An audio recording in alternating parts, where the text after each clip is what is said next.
Hallelujah, praise the Lord. இந்த மே மாதத்திலும் rice and shine ஊழியத்தின் மூலயமாக கர்த்தருடைய வார்த்தையை, வாக்குத்தத்த வசனத்தை உங்களோட பகிர்ந்து கொள்ளுகிறதுல நான் மிக்க மகிழ்ச்சி அடைகிறேன். இன்றைய நாளில் கூட ஆண்டவருடைய சமூகத்தில் நான் ஜெபிக்கும் போது கர்த்தர் எனக்கு தந்த வசனம் என்னன்னா, ஏசாயா 58 அதிகாரம் 11 வசனம். ஏசாயா 58 அதிகாரம் 11 வசனம் நான் வாசிக்கிறேன்.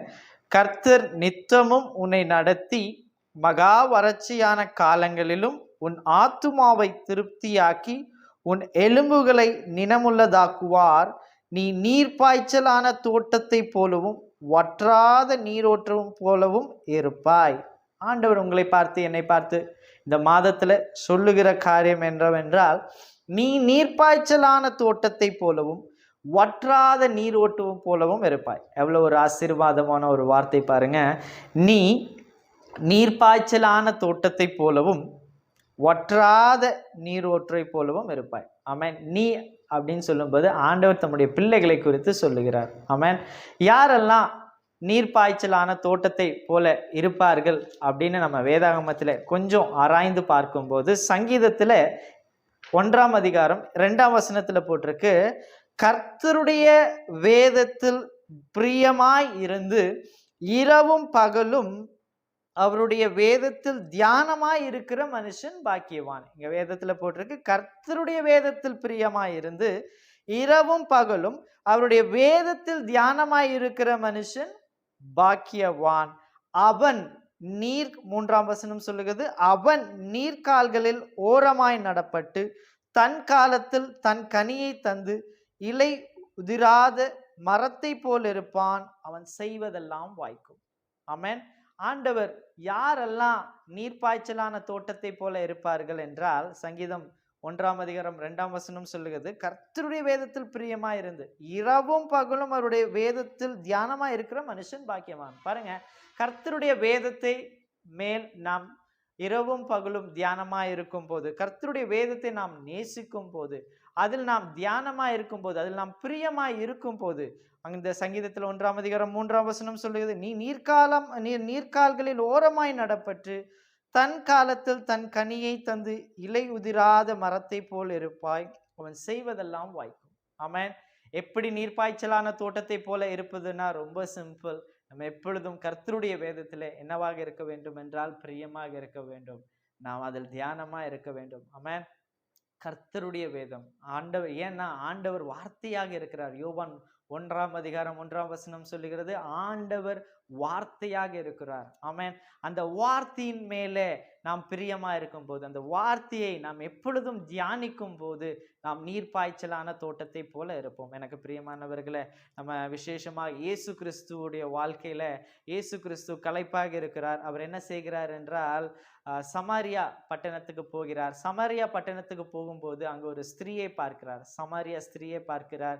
யோவான் 4 அதிகாரத்துல அதை நீங்க வாசிக்கலாம். யோவான் 4 அதிகாரம் 10 வசனம் சொல்லுகிறது, இயேசு அவளுக்கு பிரயுத்தரமாக, நீ தேவனுடைய ஈவையும் தாகத்துக்கு தா என்று உன்னிடத்தில் கேட்கிறவர் இன்னார் என்பதை அறிந்தாயானால் நீயோ அவரிடத்தில் கேட்பாய், அவர் உனக்கு ஜீவ தண்ணீரை கொடுப்பார் என்றார்.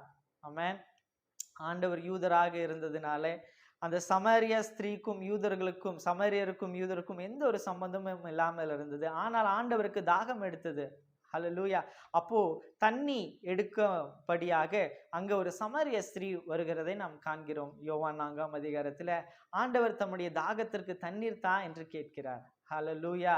அப்பொழுது அந்த சமாரிய ஸ்திரீ சொல்லுகிறாள், நீங்க யூதரா இருக்கும்போது, நான் சமாரியவாக இருக்கும்போது எப்படி அப்படின்னு கேட்கிறார்.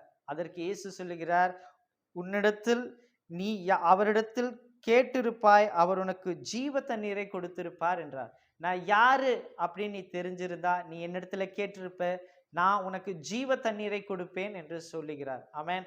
இன்றைய நாள்ல கூட நாம ஆண்டவரை கேட்கும்போது, ஆண்டவரே நான் நீர்ப்பாய்ச்சலான தோட்டத்தை போலும் வற்றாத நீருடைய போலும் நான் இருக்க ஆசைப்படுகிறேன் அப்படின்னு நீங்களும் நானும் கேட்கும் போது, அன்னைக்கு அந்த சமாரியா ஸ்திரீ யாருன்னு தெரியாம இருந்தா, இன்னைக்கு நம்மளுடைய ஆண்டவர் யாரு அப்படின்னு நம்ம தெரிந்து நம்ம ஆண்டவரை பார்த்து கேட்கும் போது அவர் நமக்கு ஜீவ தண்ணீரை தர வல்லவராய் இருக்கிறார். யோவான் 4:14 சொல்லுகிறது, நான் கொடுக்கும் தண்ணீரை குடிக்கிறவனுக்கு ஒரு காலம் தாகம் உண்டாகாது, நான் அவனுக்கு கொடுக்கும் தண்ணீர் அவனுக்குள்ளே நித்திய ஜீவ காலமாய் ஊறுகிற நீர் ஊற்றாய் இருக்கும். பாருங்க, ஆண்டவர் நம்முடைய ஆத்தும தாகத்தை தீர்க்கும் போது, ஆண்டவர் நம்மை தேற்றும் போது, அது நமக்கு நித்திய ஜீவ காலமாய், ஹல்லேலூயா, ஒரு நாள் அல்ல, ஒரு நாளில் அந்த தாகம் முடிந்து போகிற வண்ணமாக அல்ல, அது நித்திய ஜீவ காலமாய் ஊறுகிற நீரூற்றை போல இருக்கும். ஹல்லேலூயா. நம்ம ஆண்டவர்கிட்ட கேட்கணும், ஆண்டவரே நான் வற்றாத நீரூற்றை போல இருக்கணும் ஆண்டவரே. அப்படி இருக்கணும்னா நம்ம செய்ய வேண்டுகிறது ஒரே ஒரு காரியம், கர்த்தர் நம்மிடத்துல விரும்புகிற ஒரே ஒரு காரியம், நீ நீர் பாய்ச்சலான தோட்டத்தை போலவும் வற்றாத நீரூற்றை போலவும் இருப்பாய் அப்படின்னு கர்த்தர் சொல்லி இருக்கிறார்.